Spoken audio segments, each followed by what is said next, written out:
Hello, everyone, and welcome to, I think, our very last Learn at Lunch of this year, of this fiscal year. Of course, we'll have more in the summer and on throughout. But the last one for me as Vice President of Programs. It has been so wonderful to be the Vice President of Programs this last year, and I am thrilled to be here with the Hammer Museum today. This is going to be a really fantastic one to end on. But before I get to that, let me just say that as a land-grant institution, Staff Assembly at UCLA acknowledges the Gambrielino and Tongva people as the traditional land caretakers of the Tongva. All right, and with that, I am going to turn it over to Lauren to talk more about the hammer. Lauren. Thank you, Joy. Hello, everyone. It's nice to see you, or to see some of you. Ike, Adam, and I are really happy to be here with you today. And what we're going to do is we're going to talk to you a little bit about Made in LA 2020, which is at the Hammer Museum right now, and kind of more specifically about the process of making it. And that's why we're, Ike and I, who give a lot of these kind of walkthroughs of the show, we're really happy today to be joined by Adam Pena, who I might botch your title, but I would normally say exhibition designer. I mean, the kind of creative mind and logistical mind behind making exhibitions at the Hammer. So this is really, really a behind the scenes kind of like talk of Made in LA, kind of different for us. But the way we'll structure it is I'll give you a little introduction, or Ike and I will give you a little introduction to Made in LA. And then Adam will talk a little bit about his work and on Made in LA and in general. And then we'll walk through a few pieces and kind of our process of making this biennial. I hope you all have a chance to see it also. Okay, so the introduction to Made in LA would be, it's the 5th iteration of the Hammer Museum Biennial. This one is subtitled Aversion. It was co-curated by me, Miriam Ben Salah, and Ike Onyewenyi. Ike is the assistant curator of performance, but in earnest, we did everything together, all three of us. This biennial distinguishes itself because it's also at the Hammer Museum and at the Huntington Library, Art Museum and Gardens, that's in San Marino. And so it really brackets the city from west to east. And because of this sprawl, we also decided to have projects throughout the city of Los Angeles. So there are presentations of work that you'll find throughout the city. Actually, we didn't prepare that, but we could also talk about that with Adam because he was involved in that planning as well. The way we decided to address the two sites as we started working on this biennial is that we're presenting all 30 artists at the Hammer Museum, and then also all 30 artists at the Huntington. And so we're doing a kind of mirror show. And that was really interesting to us. The different artists dealt with it in different ways. Some made bodies of work that kind of complement each other, or others are showing the same exact work in the two different sites so that it really stresses the context as different.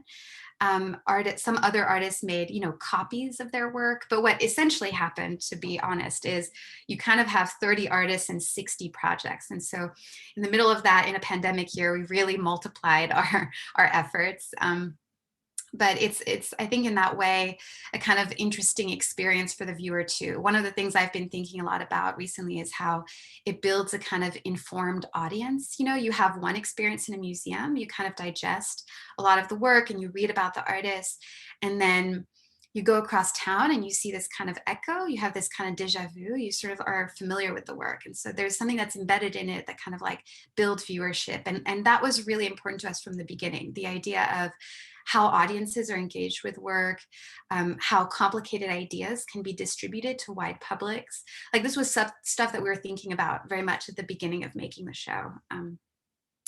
I'll also say that we did almost 300 studio visits as part of this process. We really sprawled the city of Los Angeles from like Bakersfield to Long Beach, stretching the definition of LA. And we did that because we wanted to make a survey of LA artists, which is what the biennial is, but we also wanted to make an exhibition. And Ike, would you be comfortable like picking it up from there, where like if I say like we wanted to make this exhibition, like what that means to you and the threads and stuff?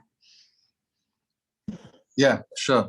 Yeah, so I think picking up from where Lauren left off, we did all these studio visits, and I think something that was different even from the Made in LAs that I've seen is sometimes the shows can be almost like a survey of artists working in LA, and artists are always kind of like filtering in and out of the city. The artist population grows, retracts, grows, retracts. And in some ways, some of these, biennials or can read as the greatest hits in a way. And I think given the vast amount of studio visits we're doing, and also the fact that I think, which was a smart idea, because Lauren and Miriam are both not at the Hammer, and in prior iterations it was like one outside curator and one senior curator at the Hammer. I think it was smart to kind of, in doing the studio visits, to really engage what the conversations the artists were having with their work, so we can make it easier to kind of distill the works we wanted to show and to make kind of like an exhibition as opposed to just like a survey. So there was these threads that kind of like pepper the exhibition that we kind of like came up with through conversations with the artists, in terms of like, we do a studio visit, look at notes, and kind of like distill what are these themes that we're noticing. And I think for Lauren and Miriam, when I first met them, I think an overarching idea was this interest in popular culture and fine art, the distribution of ideas, how these two kind of like disciplines or worlds or industries kind of like crosstalk. And I think an offshoot of that interest was, one of the threads is entertainment.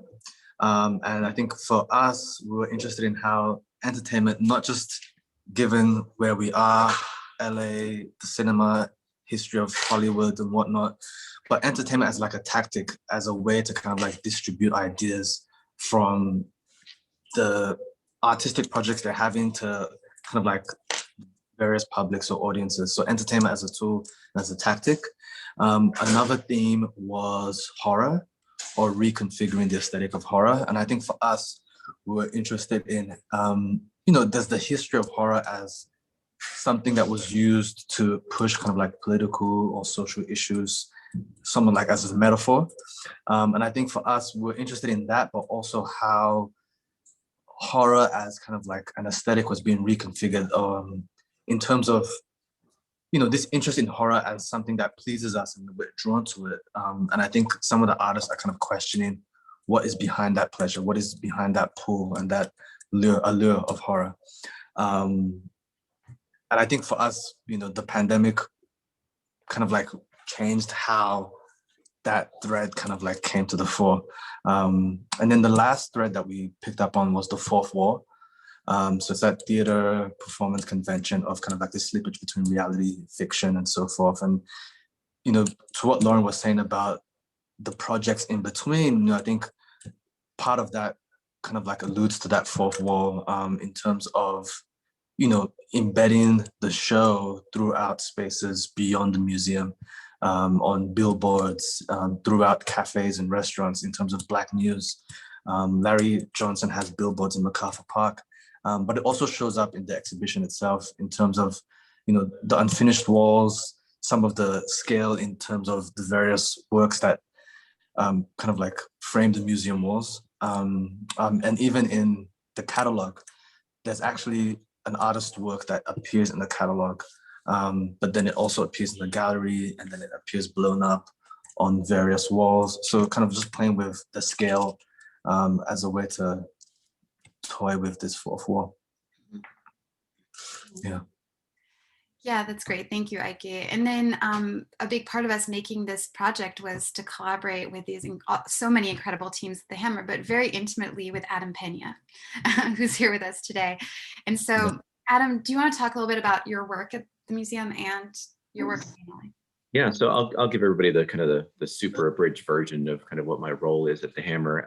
So like Lauren said earlier, I'm the manager of exhibition design and production. I like to say the most important word in my job title is the "and," because I'm really thinking with kind of both sides of my brain at all times. So not only do I design almost every single one of our shows that we show at the Hammer, but also in charge of the production of them as well. So what that means is like from, again, from the design part of it, but also scheduling, logistics, and project management. So I also oversee artist fabrication as well. In certain instances, for instance, there's an artist who's let the work that's produced on paper, and it's the institution's role to make sure that happens. I'm in charge of things like that as well. And we actually have a few instances where that happened in Made in LA, which we'll talk about here in a second.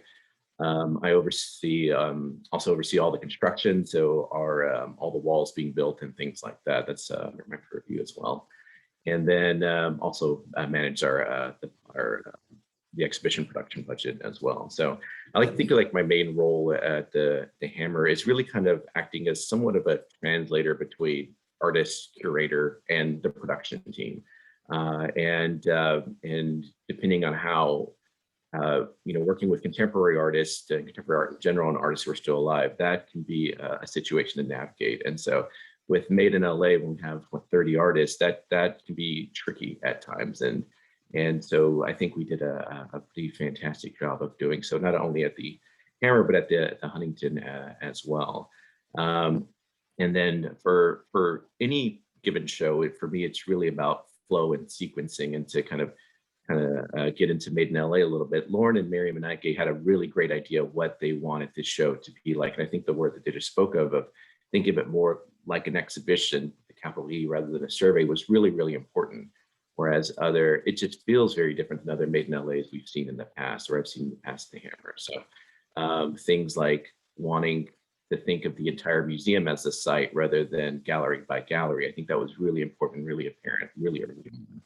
And so we were even having the discussion of kind of one-way path through the museum and things like that pre-pandemic. And we can talk about how the pandemic made us think a little bit differently as we got into the production of it. But even pre-pandemic, we were having the conversation of, we really wanted the viewer to experience the work in a certain way. You can't control how a viewer moves through everything, but you could make certain moves to kind of articulate things in a more direct way. So we were having those conversations as well. So yeah, like that's kind of the super abridged version of kind of my role in it. But the some of the changes that came up in the kind of the production side midsummer were really interesting. Now I'm going to go ahead and pull up our PowerPoint, and we can talk to them a little bit. Ooh, somebody has a great question. Monica has a great question. I think we can address this now. I think between the three of us, between survey and exhibition. Lauren, you want to take that? Yeah, for sure. I can tell you a little bit about like what we were thinking. I think we took seriously the responsibility of the Made in LA project, and the demand that the public and the institutions have, that it's supposed to be about art in LA right now, right? Like it's artists working in LA now. And that's what I think we would call a survey, and that a survey is focusing on individual practices, like surveying the moment, surveying the art world at this moment. And I have to say, I think the fact that the biennial happens every 2 years stresses that every 2 years you really can visit a different Los Angeles, or kind of survey LA in a different way. So that's how I would define the notion of survey. And formally, in some instances, it does kind of like ask for a series of mini solo shows, like mini like solo spaces. And the difference for us, the idea of the exhibition, I often talk about it as we wanted to survey the artists and then create an opportunity for the artists and the artworks to have conversations between each other. And so by identifying overlapping themes or overlapping concerns, it becomes not only a survey of the artist, but then also a kind of whole. And that's what we're calling an exhibition. In some ways, we're redefining the terms for ourselves, because a survey is an exhibition, but that's why I like how Adam put it. He said exhibition with a capital E. That's how I would define our defining of the difference between survey and exhibition. But Adam, Ike, if you guys have other. I would say that as well. I mean, that's pretty much what I was thinking, whereas a survey really feels like a showcase of an individual's work. And I really think the 2020 iteration of Made in LA really feels like, in fact, I don't feel you can get the whole thing until you see the Huntington, the Hammer, and the works in between. And I think that's actually when it starts doing what the show set out to do. Yeah. And I think for me, the survey between exhibition, because I think to what Lauren was saying, when you look at some of these prior Made in LAs, in a way, some of them haven't had like curatorial teams. It's just kind of like, these are artists that we're drawn to and gravitated with. And then over time, as the exhibition unfolds, themes kind of come about through kind of like reviews and critics and so forth. But I think in some ways with these shows, we could have put any body of work or artists in here. So, but I think we wanted to not just put artists in here, but then also kind of like, you know, draw out what are the connections between them, you know, because this show could have been included, you know, a slew of other artists and it would have still been a Made in LA. So I think, you know, there's a lot of great artists that we had to kind of like not include, but who would be kind of just as, you know, relevant as Made in LA artists. Yeah, that was a really big part. Thank you, Ike. It really helped our selection process, like to make it an exhibition. Let's pop up the slides. And so what we're going to talk about today are just a few projects that we really collaborated on, the three of us, with Miriam, also the four of us. So that ended up being a real collaboration between Adam and the curatorial team. I guess one of us, I can say a couple words and I could please like also. This is an artwork by Aria Dean that's on the lobby wall that you're all probably pretty familiar with. The artwork is called Les Simulacres, which is French for the simulations. And they are a series of danses macabres, you know, which are like engravings from the 15th and 17th century, sorry, 16th and 17th century, these kind of dances of death. They probably can summon. These particularly were pulled from Hans Holbein, which is very famous danse macabre engraver from that period. And Aria would take them, put them in the computer, distort them, make them this very digital thing, and then make these files. And that's what she really brought us for Made in LA as a proposal for this wall. Am I forgetting something? Oh, I guess something about the pirated image, maybe. Yeah, because I think Aria's interest, you know, if you look at her body of work and writing, she's written about like the circulation of blackness through memes, you know, the poor meme, the rich meme, or the, you know, rich image and so forth. So I think for us, and something that peppers across her work is this interest in reproduction within the digital sphere. And I think something that she mentioned was, you know, these woodcuts back then were themselves being reproduced. And, you know, there was multiple other engravers, you know, producing similar danse macabre works. So I think Aria picked up on that and kind of continued that, but kind of morphing it or transforming it into this kind of digital realm or rendering. So there's that element of, you know, the reproduction as having this kind of like lineage and history. And yeah, I think once we got the files, you know, we presented them to Adam. And I think the interesting thing was, you know, Aria took a stab at kind of like laying them and moving them around. And I think Adam's forte just kind of like picked up from where Aria left off and just placed them in a way that was abstract, confusing, but also still kind of like honoring the kind of like figurative elements. But I'll let Adam speak to that in terms of, yeah. This process was particularly interesting working with Aria.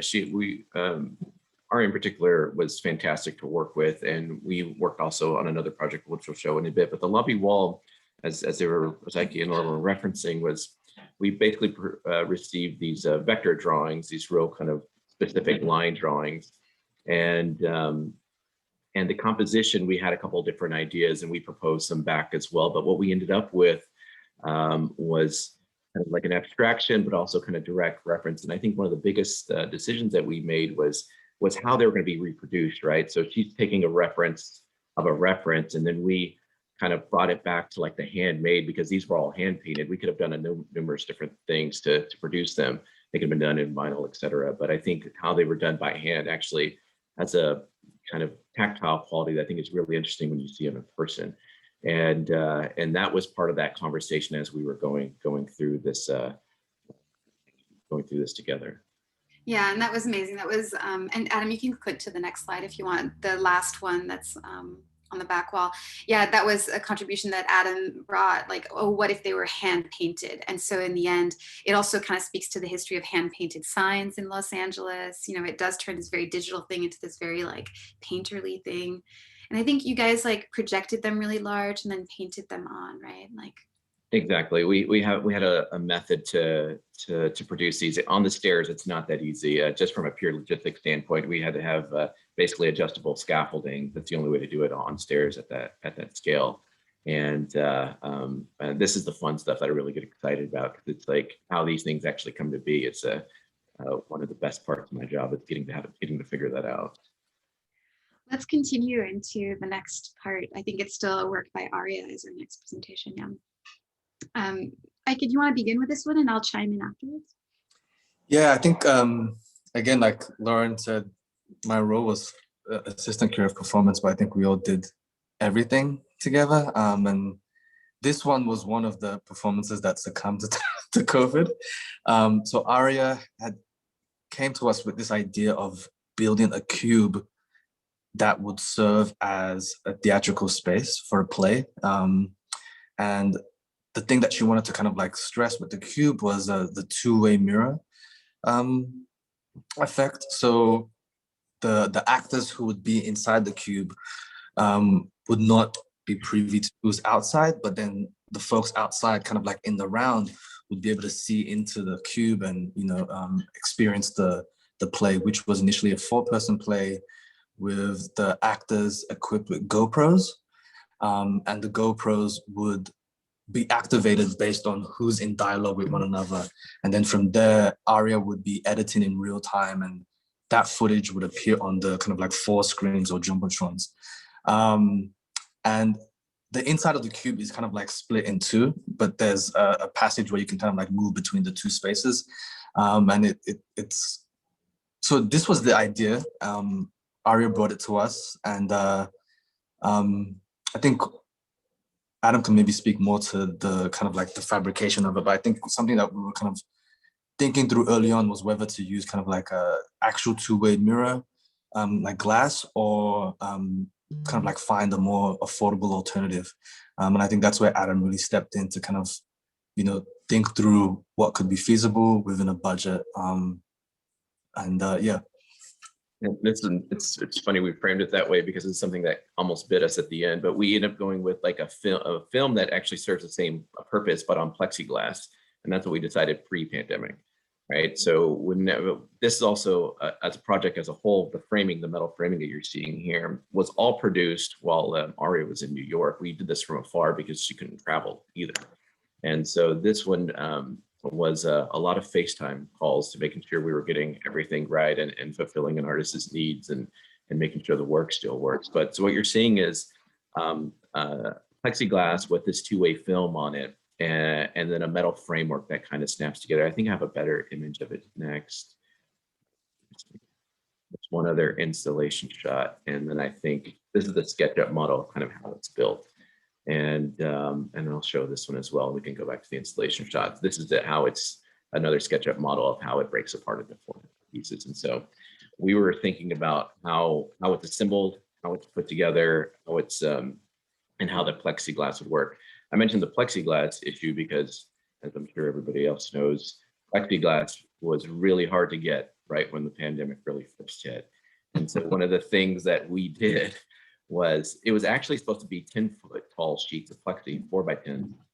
And because of the shortage, we actually made not only an aesthetic decision, but a kind of feasibility situation where we put this crossbar in between the sculpture as well, which actually ends up, in my opinion, working better for Aria and the work anyway. But that was kind of a real-time solution to a real-time problem that we were having with the production of the work. I think what's so amazing also, and I think these first 2 projects we wanted to show them too because they're such great examples of the collaboration between Adam and the curatorial team and the artist, but also they're a great testament to how an artist is responding to an environment, be it like a kind of like the moment of the pandemic or the space of the museum. And so Ike mentioned the way the piece was supposed to be and what it ended up being. And I think ultimately Aria would never talk about this as a compromise. Like this is really, even the height of the piece, as you described, it was based on the shortages of plexi. Like none of it ultimately felt like a compromise. It all felt like a kind of adaptation, and the adaptation made the work kind of more timely in its own way. You know, like of course it's 10 feet tall because we don't have plexi. Like that, there's a kind of realism to that I think is really interesting in her own practice, actually. And as an artist, she's so present, I would say, just like in the process, and the ideas are active in the making process. So this collaboration was a particularly exciting one. And this was the first fabrication project that she knew from the beginning. I feel like this was from the moment we invited Aria, she knew what she wanted to make, even maybe in a studio visit before we invited her. And so Adam really jumped in this right away and handled budget, fabrication, response, and then also just like creating a space that was safe for everyone. And then one curatorial thing I'll add is that ultimately the piece is therefore empty. There's no performance in it. There's no audience, which was supposed to be in the round around it. So what you have is an episodic kind of teleplay that's broadcasting throughout the exhibition, both on those screens and also virtually on the Hammer site. And this shot is a good one because it shows the other works it's surrounded by. In the back, you have a work by the choreographer Lichia Lewis, which also is a performance that was translated to the screen space. And then paintings by the painter Brandon Landers, who are all figures facing forward mostly. And so they end up becoming kind of missing audience for the piece as part of the installation in a way. I think we can move on to the next one. Just to plug, Aria has a lovely show at Red Cat. Yeah. Check that out. And I think it's funny because her Huntington proposal initially was meant to be kudzu that would grow inside like a vitrine. But that didn't happen but it's now kind of like she's kind of recreated that in this beautiful show, Red Cat. So check it out. Amazing show. Yeah. So this is a work by the artist Jacqueline Kyomi Gork, and Jacqueline is a sound and sculpture artist. She comes originally from dance and movement, but has been interested in sound, sonic spaces, the sonic experience in her work in the past few years. And so for Made in LA, what she proposed to us was to create a kind of structure, a piece that was about public speech, about how how public speech is delivered, how it's received, how it affects us, and possibly also because we're all thinking that the show is going to open in the summer of 2020 as a run up to the election, but also just because like the way we're being spoken to in public, and I mean that stayed relevant, over the past few years, has just felt so amplified. And so she pulled speeches together actually with an algorithm, made a kind of abstract generic speech that's somewhat nonsensical, and then was broadcasting it into these sort of sonic cavities, these sonic spaces, and each space has a really different sonic experience. But that's to give you a kind of overview of the piece. The piece is meant to be this kind of sound sculpture then, or sound space, plus to have a live performer delivering a public speech, walking through the galleries. And our idea originally was that a live performer would be there all the time, whenever it's open, which actually I feel like is now the case. Ike, is that correct now? Yeah, for the most part. I think there's a performer there, moving through the space to the two cavities, and in the cavity that you're looking at right in front of us, in those moments, you have kind of like the removal of some aspects, like the speech is kind of chopped up, so to speak. And then the one on the right, it's a bit more high-pitched, but because of the one on the right, you have more absorptive materials that she's used. So she's played with the pitch of the speech. So yeah. Adam, could you click just to the next slide real quick, just to show, yeah, this is like the inside of the second one that Ike was talking about. And the performer right there is actually talking to Ike, or she's performing at Ike kind of. And, she's dressed in a kind of generic Uniqlo, I feel like is what Jackie was saying. It's kind of a generic like TED Talk, politician, public speaker kind of feeling to it. And the speech is kind of absurd because it's realistically pulled from public speech, but it stresses the generic quality of it and the absurdity of it. But this was also a very big, as you can imagine, fabrication project. So Adam, do you want to say a little bit about that experience? Yeah, this one in particular, as Lauren mentioned, was probably one of our bigger builds, but also for Jacqueline as well. And I think one of the great things that Made in LA allows artists to do is to kind of really go for it in certain circumstances. And I feel, I don't want to misspeak on this, but I feel like this is one of Jacqueline's bigger projects she's produced, and was, I think I have a sketch of images next. Yeah. So and again, same thing with Aria. Jacqueline was great. She produced this model herself, sent this over to us, kind of what to expect and what we were thinking. But we basically helped with the oversee the fabrication of the metalwork and how it was going to get assembled. So and basically on the hardware with how the legs stand, et cetera, those kind of things. Everything else that you saw in the other images, the plastic sheeting, the soundproofing, that's all Jacqueline. She produced all that, but the metal framing and how it was going to stand to a certain degree, a little bit of the engineering of it, we collaborated together with. Adam, maybe do you want to touch on, because the project scale shifted because of COVID, so the initial idea had to be kind of like reworked, and I think Adam was super helpful in thinking of how many people could be in the space and so forth. Yeah, I wish we had a better shot of the whole terrace, because that kind of helps articulate what we're saying a little bit. But if anybody has been up there in that space, it's more of a long corridor type. And I believe the initial proposal had more, I wouldn't say claustrophobic, because they were small for a reason, for that intimacy level and for kind of that, I wouldn't say confrontational, but the made stronger stress points in what we're seeing now, right? They created more opportunities for those kind of things to happen.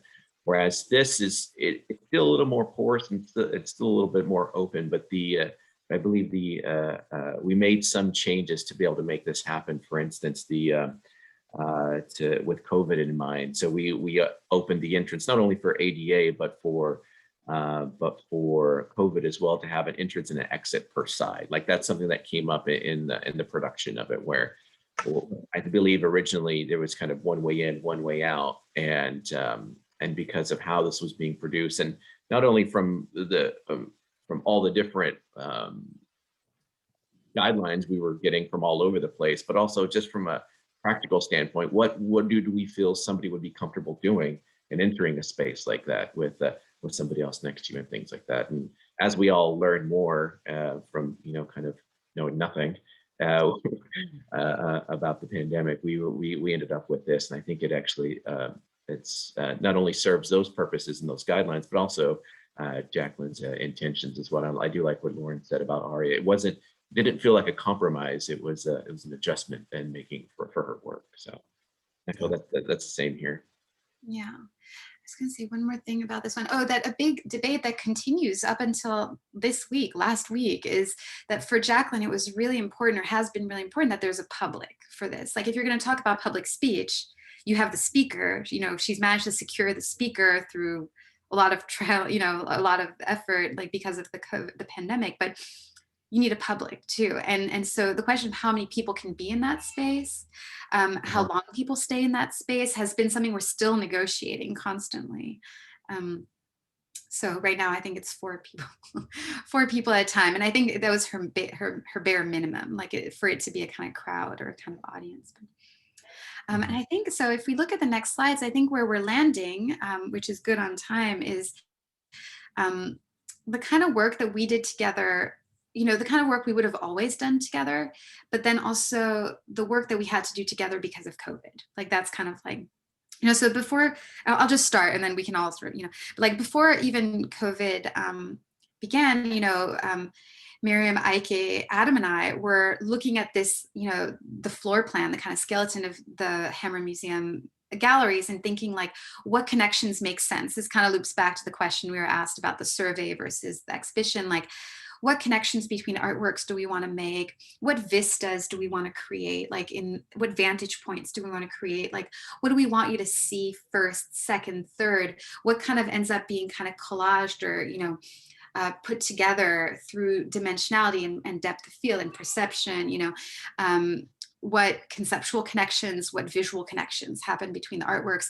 That was the stuff we were talking about. We were talking about it with Adam, and Adam, who knows the gallery so well, was giving us recommendations about which walls to build, and always balancing a mix of budget and aesthetics, like what serves the exhibition, what can we afford. And then the pandemic hit. And when the pandemic hit, there was so much unknown, and you have to realize we were working on this in the darkest hours, not necessarily in terms of the losses of human life, which came later and were increasingly more devastating, but we were working in the darkest hours of knowledge, like when we didn't know anything about how the virus was propagated necessarily, or like how people would feel comfortable if and when we opened the exhibition. And so there was a lot that we had to navigate without knowing and sort of assuming. And fortunately we had a lot of support, like we're all so much in dialogue, and also we were going based on instinct, also based on like what we would be comfortable around. And maybe we'll have time to get to even just the installation part of this show, but really in the preparation there was a lot of considerations we're trying to balance. Our considerations curatorially, the artist considerations as artists, and then the safety of our public. Yeah, Adam, what do you think? Yeah, and I think the biggest thing that again, we were talking about those guidelines earlier that came out of that was we were then forced into a one-way exhibition. Think of like how we all know how to go around a grocery store now. Like we had to provide all these things for UCLA to say, this is how we're going to open, and this is how we're going to do it, and this is how many people we can fit into a space based on a square footage number. And so from a exhibition standpoint, a planning standpoint, in some ways we were a little bit closer than we would be if we were thinking of it more as like a free 4-hour free flow space. You can see just in this floor plan here, it's pretty directional. You can see the arrows of where your entrance is and where your exit is, but there's not a lot of alternate paths, I should say, with how we built the floor plan. But one of the things that was unexpected came up was every room had to have an entrance and an exit. And so that really changed on how we were thinking for the little Joseph space for Black News, of how that would actually operate in real life. And so that took a little bit of negotiating here. I actually don't think I have a floor plan of the other galleries across the courtyard, but basically we had to rethink all those situations, and then what proximities that put other work into if we made those changes, right? So that was one of our, also again in the middle of unknowing. I mean, we're as Lauren just mentioned, it was devastating in the not knowing, and then the human devastation happened later. But we were trying to figure out like what, and somewhat of a luxury, try to figure out these art problems in the middle of all this, and also very happy that we actually got that the public is still able to see it, because we also produced this thinking we would open at a certain point, and for a variety of reasons that didn't get to happen, right? So we actually produced this last summer, and the opening was delayed, as on several occasions to be able to get to where we are now. This is a SketchUp model of the overall, so you can kind of see kind of the pathways of those, the black lines are the pathways of how we're thinking the public should move through this space. It's also one of the things we presented to UCLA as part of our reopening as well. Yeah. Yeah. I kid, you have more things to add about this. I mean, there's so much we could say. We could talk for hours about the many Zoom meetings that we had with artists. We had Zoom meetings with artists to talk about how their work would be displayed. Ike, was there anything you wanted to add to this, the floor plan process? No, I think you guys covered it well. Yeah, thank you. These are some of the SketchUps, for example, like when we had a studio visit with, or a meeting about the floor plan with Jill Mulady, this would be the kind of mock-up that Adam would make for us so that we could do the Zoom, because normally you would do a site visit with the artist. Also, you would bring their art. They would be in the gallery with you and other artists installing at the same time. Like there would be this kind of like community and this kind of conversation with all the artists about where their art would go in relationship to each other and in relationship to the architecture.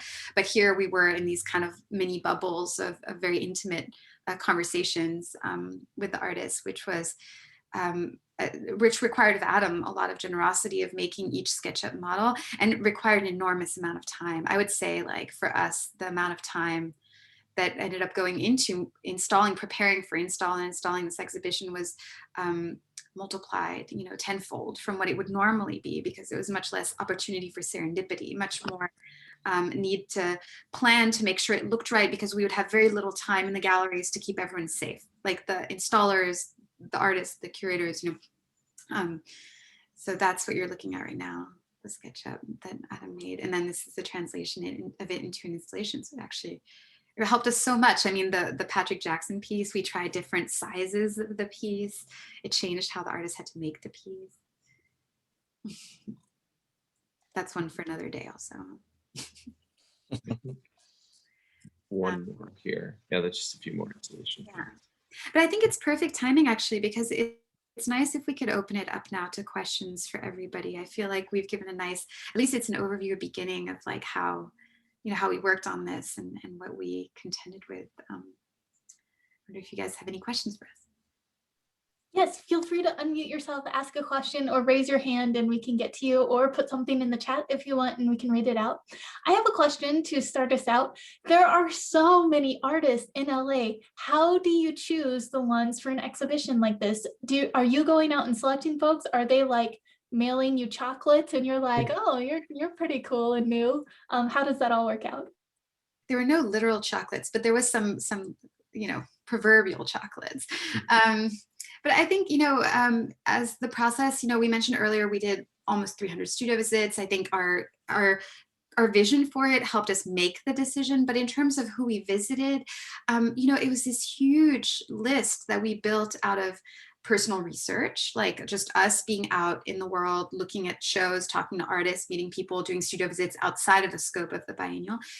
There were peer recommendations, a lot of fellow curators from other institutions, artists from past Made in LAs, past curators of Made in LAs, like that. Those were all people sending us names and recommendations.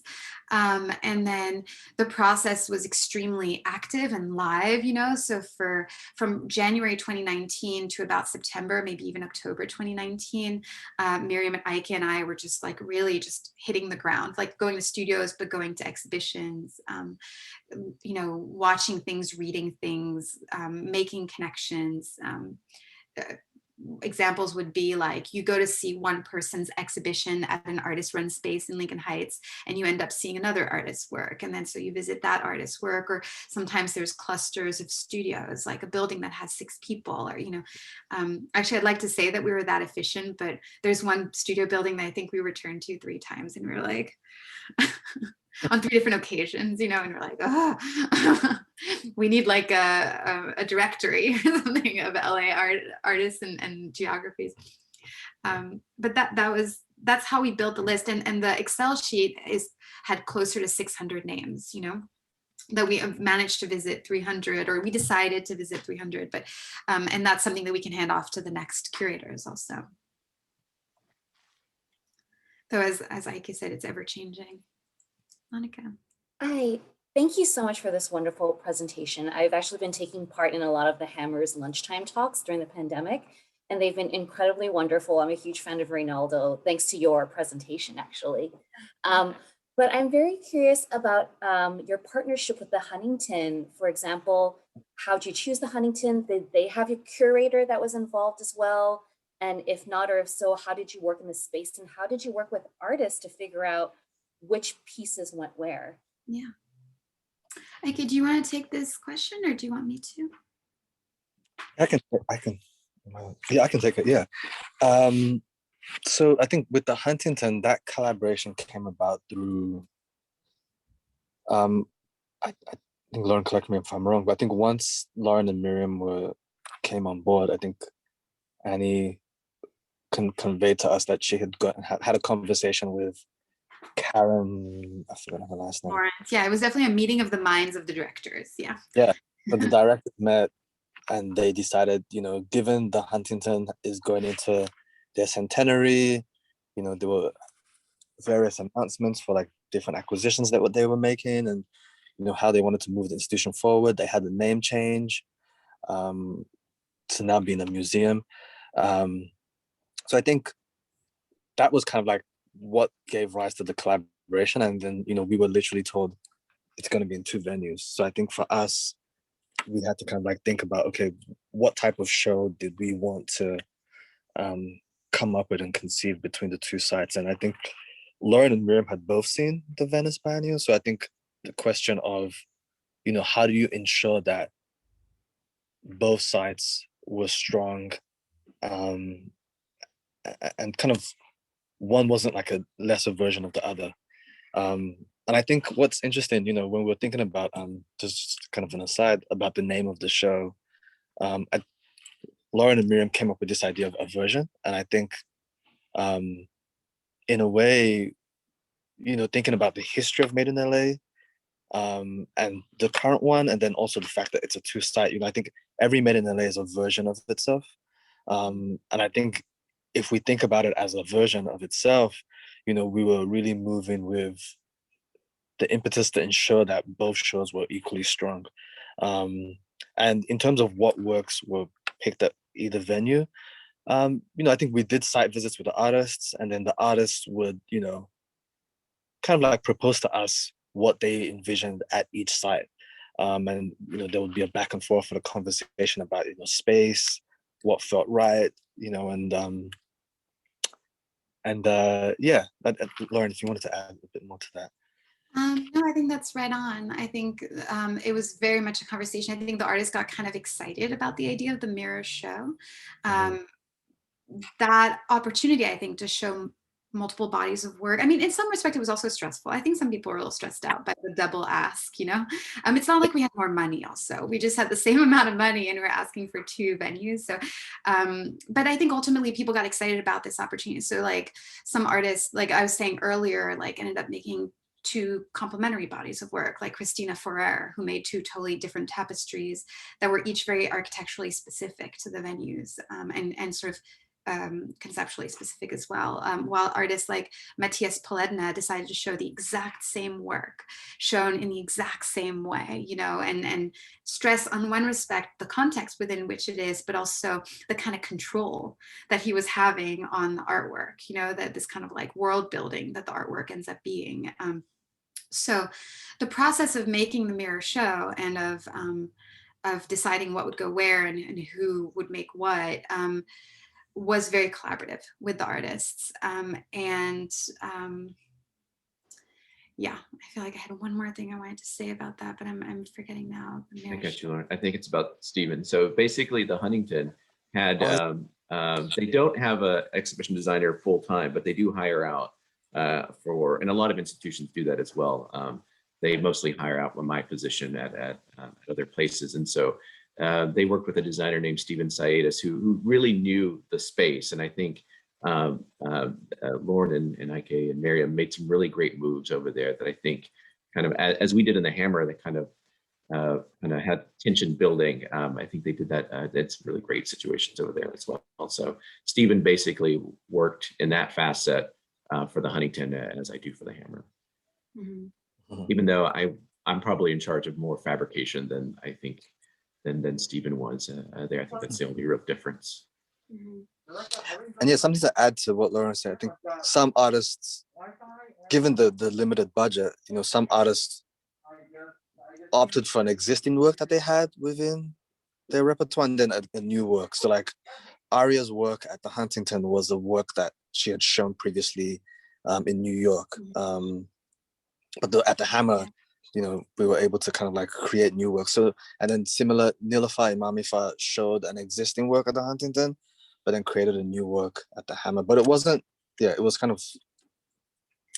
Yeah. I think even though we're saying that, and that was interesting that they were often existing works at the Huntington, but it wasn't necessarily that it was like less effort for the artist, because it was still very considered. Because I think like Patrick Jackson mentioned to us that like he wanted to show an existing work at the Huntington because the Huntington had this feeling of a kind of repository or a kind of mortuary for art. So like revisiting something it's meant to be kind of like held, contained, conserved, made sense. And in that way, the Huntington also triggered a lot of opportunities for us to show archives and experiment with the idea of how archives are presented. And so we chose with some artists to show their archival material, even though they're showing it kind of experimentally, but their archival material that informed the work that's at the Hammer is presented at the Huntington. And yeah, so there's real conversation, I think, with venue, even though like at the Hammer, it's less visible because the Hammer is a site for contemporary art situated within a university. So you might less question how specific to the site it is. But at the Huntington, it was more visible. And I'll say that it was true about both. But at the Huntington, it was like, there's this dialogue with a permanent collection. And yeah, I think that's kind of how it happened. I think picking up from where, I think I like the idea of the repository. And I think also bringing in Adam, I think the more ambitious, new works that were made, I think it made sense to happen at the Hammer. There are ambitious projects that were, set up at the Huntington, like Sabrina Tarasov's Haunted House. But, I think given the fact that, they hired in someone, they don't have someone on site who deals with production. I think, projects like Aria's or even Patrick's that were happened at the Hammer, or even Nicola L, the recreation of the Le Chambre Fou, I think it would have been a bit more difficult at the Huntington, because I know Adam wasn't like lending too much services, even though we wanted him to like be lending services to the Huntington. We can't stretch him too much.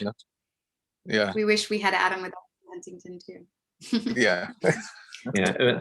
Just also want to add one thing just about restriction at institutions. There's just different guidelines at different places. And so what Lauren and Mike were thinking of saying about the repository of the museum at the Huntington, there's just different rules at every different place that we might not think of them of the rules at the Hammer so much as a contemporary art space, but they are plenty. There's plenty of things we can't do. There's plenty of weight restrictions that we have. And so that's also my job as well, as navigating those expectations with artists. So I think in some ways we do as much as we can, or we push as much as we can in certain situations, and artists respond to that all the time as well, right? So that's there with how the work ended up being shown in both places. Excellent. There's a question in the comments. Are there performance pieces at the Huntington too? No, they're not. And we had wanted to have, the question of are there performance pieces in our exhibition is also a good one in general, but it wasn't possible. That was very hard. It's a very different institution. The Huntington, it's such a big institution, actually. Not to say that the Hammer isn't, and in fact, there should be more similarities because of how the Hammer is connected to UCLA and its many, many departments. But the Art Museum at the Huntington is connected to the many, many departments of the Huntington. And it was very hard for us to do anything live, like even programs we were having. It's not over yet. Maybe some stuff will still happen, but it was very, very hard for us to organize live stuff. First of all, because of the pandemic, and live stuff was kind of put on hold for so long. But secondly, because the process was like, we didn't have the same way we didn't have an Adam at the Huntington. We didn't have a relationship with the equivalent of Claudia Bester, the director of public programs, the Hammer there. And so it was harder. It was a lot harder, right? It was almost like we were constantly like trying to contract out a lot of people. I'm not explaining it very well, but it was very complex. I don't know if you want to say anything about the performances in Huntington. Yeah, it was, I think, I think not having a Claudia there just made it, there were things that we just didn't know, like, budget line items that we weren't privy to. And I think because, I work at the Hammer and have a kind of a general sense of, how our performance budgets work. And, it was just tough there because, we'll be told a certain budget, and then next thing you know, it's all eaten up just through contract work, like lighting, AV, things of that nature. So it just became very difficult to like really stage performances in the way that the artists wanted them to kind of unfold. I think it was, Your question is reminding me, maybe us, that we have to confirm with an artist that she's not going to do a performance. We should do that later today. Thank you.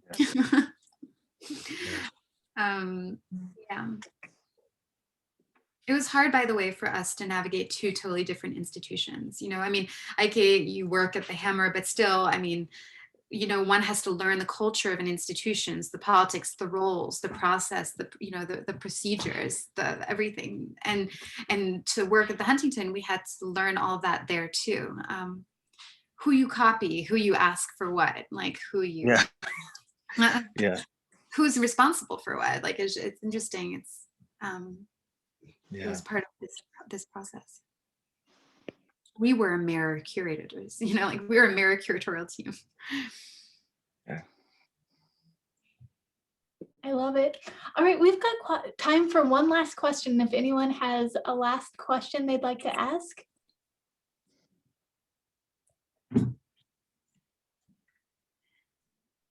Monica says she appreciates the incorporation of the live pieces for the survey. Yes, I can't wait to go see it myself in person. Thank you so much for being here today. This was so fantastic. Not quite the same as being there in person, but the best we could do during the time that we have right now. So thank you so much for sharing your knowledge and the behind the scenes look. This was really fantastic. It's one thing to just walk through and you're like, oh, that was nice, but to actually see the care that you take in creating this space that we're walking through is just really fascinating. So thank you.